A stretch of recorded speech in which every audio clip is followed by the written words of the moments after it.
नीति आयोग की रिपोर्ट के अनुसार उत्तर प्रदेश के स्वास्थ्य सेवाओं में सबसे अधिक सुधार हुआ है और यह स्थिति पिछली सरकार में इतनी खराब थी, सब जानते हैं।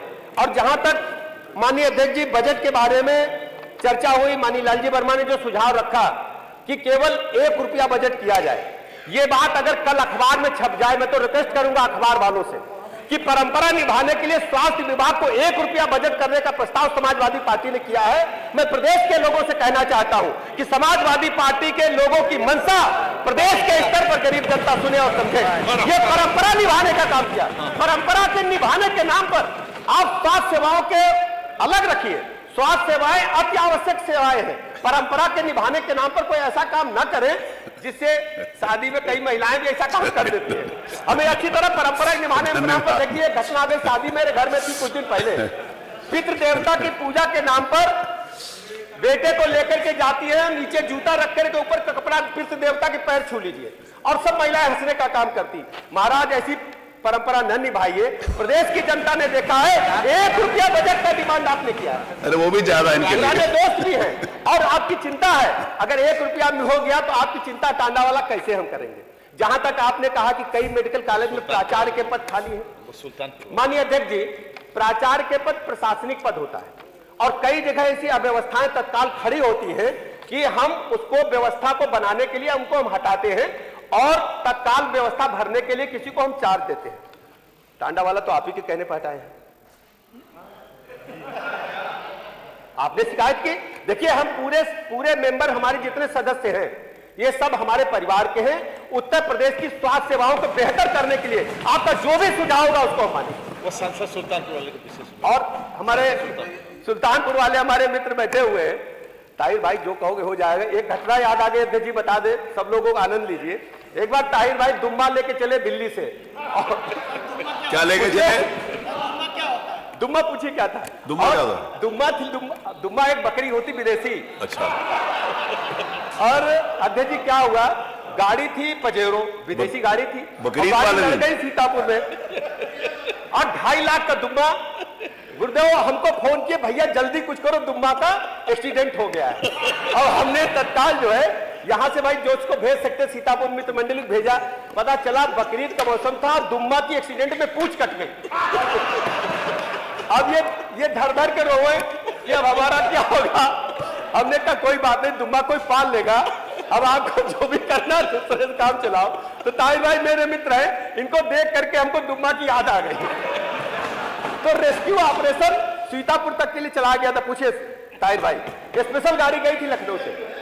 तो अध्यक्ष जी हमारे सभी मित्र लोग हैं जिन लोगों ने सुझाव दिया है उच्च कोर्ट की चिकित्सा व्यवस्था लाने के लिए, अतुल जी ने जो कहना चाहा था, अतुल जी आप लिख करके दीजिए, उसको हम समाहित करेंगे।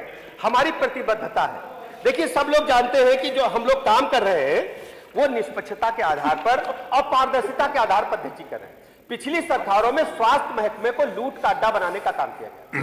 कट मनी लोग लेते थे। हम दावे के साथ कहते हैं हमारी सारी सेवाओं में हम किसी भी ठेकेदार सप्लायर को नहीं जानते हैं। हमारी जिम्मेदारी है कि केवल हम निचले स्तर पर जाकर के, आप देखते होंगे कि तरह तरह के लोग कहते हैं छापा डालते हैं, कुछ करते हैं। भाई देखो जितने लोग हम लोग बैठे सबकी जिम्मेदारी है कि निचले स्तर पर गांव में लोगों को दवाई मिले, डॉक्टर बैठे। फाइलों पर क्या हो रहा है हमारे ऑफिसर जानते हैं। हम आपकी राय को, अपनी राय को मिलाते हो, आप फाइल पर हम लिख देते हैं। लेकिन धरातल पर लोगों को दवाई मिल रही कि नहीं मिल रही, डॉक्टर बैठ रहे कि नहीं बैठ रहे, मशीनें चल रही कि नहीं चल रही, ये हमारी जिम्मेदारी, हम देखते हैं। हम अपने खेत को नहीं देखेंगे तो कौन देखेगा। अध्यक्ष जी एक बात मैं बताना चाहता हूं, सामान्यतः पहले क्या होता था कि जो गर्भवती महिलाएं हैं अल्ट्रासाउंड के लिए गली गली भटकती थी। सरकारी अल्ट्रासाउंड में भीड़ लगी रहती थी, उनको कई दिन बाद समय मिलता था। हमने तय किया है, हम स्टेट बैंक के सहयोग से ऐप लेकर के आए हैं। हमने उनको ई वाउचर दिया उनके मोबाइल ऐप पर और हमने सेंटर तय कर दिए हैं। प्राइवेट में भी जाकर निःशुल्क वो करा रही हैं और ये सुविधा देने वाला उत्तर प्रदेश राज्य है, ये हमने तय किया। बस इसके अलावा अध्यक्ष जी हमारे पास ढेर सारे उपकरण हैं। शिकायतें आती, कहीं हमारे पास एक्सरे मशीन खराब है, कहीं अल्ट्रासाउंड मशीन खराब है, कहीं ईसीजी मशीन खराब है, कहीं एमआरआई खराब है, कहीं सीटी खराब है, कहीं डेंटल चेयर खराब है। आज तक उपकरणों की हमारे सरकार के पास फिंगर टिप पे कोई सूची नहीं थी। हम नहीं जान पाते थे कि सुल्तानपुर में एमआरआई चल रही कि नहीं चल रही, डेंटल चेयर खराब है कि नहीं। एक हमने ऐप बनाया है, सभी चिकित्सक उनको उस ऐप पर लोड करने का काम करेंगे, जितने भी उपकरण हमारे प्रदेश में। फिर संबंधित चिकित्सक यदि कोई उपकरण खराब है तो उसको भी उसमें लोड करने का काम करेगा। जिसकी जिम्मेदारी होगी वो तत्काल ठीक कराएगा, और यदि नहीं ठीक होता है तो इसमें भी हमने दंड का प्रावधान रखा है। इस प्रकार से पारदर्शिता के साथ हमारी सरकार काम करती है। इसके अलावा देखिए, मैं चिकित्सा शिक्षा विभाग में हमने 2,229.70 करोड़ रुपए का केवल राजकीय मेडिकल कॉलेज के लिए व्यवस्था किया है। स्वशासी मेडिकल कॉलेज तथा सभी संस्थानों बजट अलग से वेतन मद में होता है। कुल 78.74 करोड़ रुपए है। हृदय रोग संस्थान कानपुर की चिंता हमारे सदस्य ने व्यक्त की है, तो मैं आपको बता दूं सर, 63.24 करोड़ प्लस 4.50 करोड़ रुपए का रिप्रोसेशन बजट है। इस वर्ष 23-24 में हमने 62.13 करोड़ रुपए प्रस्तावित किया है, और यदि और आवश्यकता होगी डिमांड के आधार पर हम वो भी देने का काम करेंगे। उसको प्रदेश का बेस्ट से बेस्ट हृदय रोग संस्थान बनाने का काम करेंगे।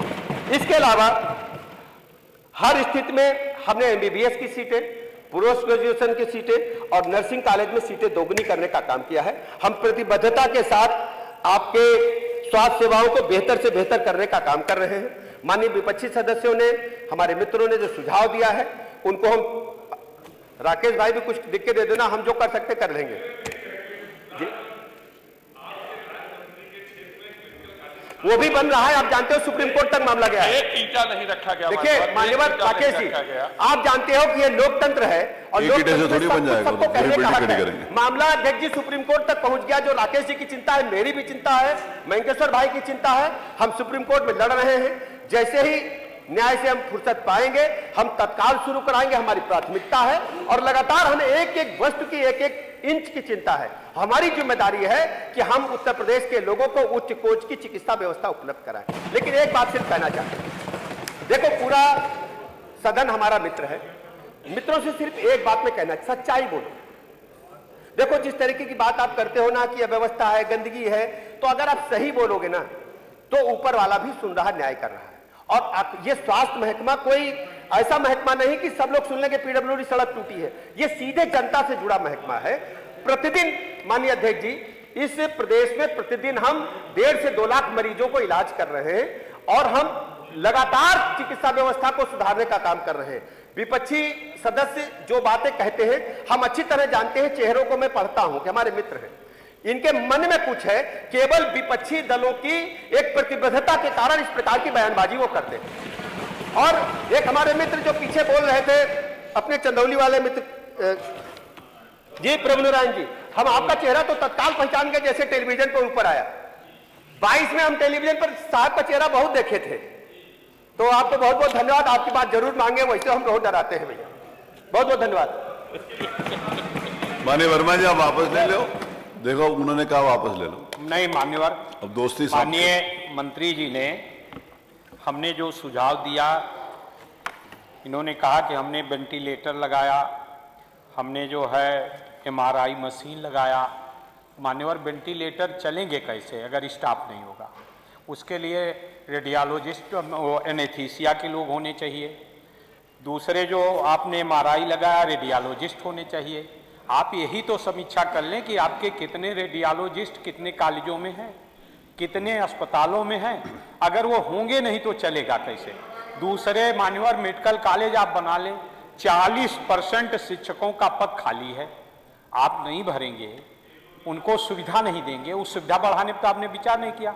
आप PMS में 2.5 लाख और 5 लाख करने जा रहे हैं, यहाँ 90,000 देंगे, तो उससे सुधार नहीं होगा। इस और दूसरे मान्यवर DGME का जो सबसे महत्वपूर्ण पद है, वही आप 6 साल में नियमित चयन नहीं कर पाया।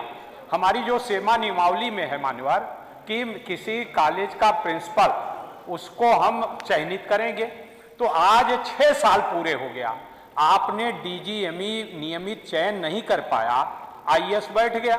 निश्चित रूप से अगर वो हर बात पे आरंगा आपकी कोई बात सुनेगा ही नहीं, तो आपके अंदर चाहते हुए भी आप कैसे कर पाएंगे? अब माननीय वित्त मंत्री ने 400 करोड़ रुपया कम कर दिया, आप चाहते हुए कैसे पूरा कर पाएंगे? तो जब तक इसका समावेशी विकास की आपकी धारणा नहीं होगी तब तक नहीं हो सकता।